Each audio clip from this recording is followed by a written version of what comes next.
It was Laura Sewell's idea. She was living in Minneapolis at the time, and they were just building the brand new Ordway Music Theater, which would have a couple of different halls and rooms, and she thought, wow, wouldn't it be a great idea if there was a chamber music group in residence there? And so she got together with her mother, and they formed a board of directors and raised some money, and then she started getting the group together.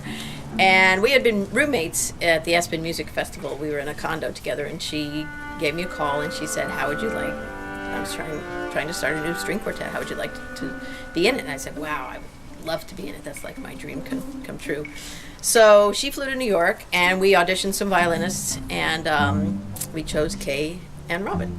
Laura had already set up concerts in the Ordway Music Theater. We had a little concert series, and it just grew from there.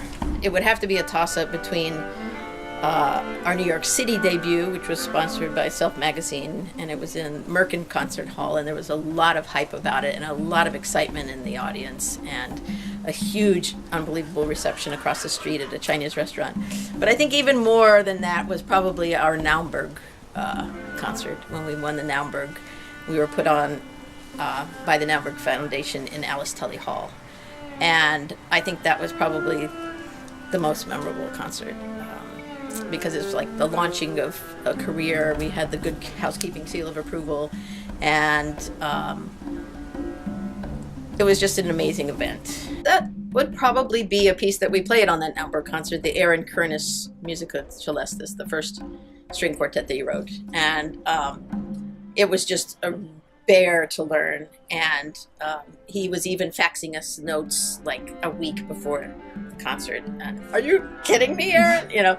And we were a little mad at him because we had to spend so much time on his piece that we felt like the other pieces might get not enough time, so we had to just keep adding time to the rehearsals. And but it was an amazing piece, and the slow movement of that piece, which is the Musica Celestis piece, I think he's now made it into a chamber orchestra piece.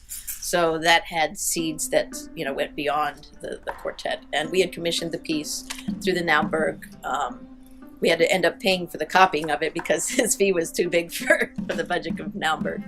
But I think it was the Aaron Kernis. It was very fulfilling to play. He was an amazing person and composer. It was wonderful to work with him, and just stretched us as a quartet. The only one of the other LARKs that I've ever played was with Debbie. I had already left the quartet, and they had a viola emergency, and they were doing some old repertoire that I had played before. So they called me up and asked them to join them for like a week on the road. And that's when I played with Debbie. What's so exciting about the Carnegie collaboration is, and it's even more exciting now that I've met the present members, because they're very interested in the history of the LARK. I mean, they are the LARK now. It's very exciting to see that the group has continued. We respect what they're doing with the LARK now, and I think they respect what we did with it then. And it's just an amazing passing of the baton in a way.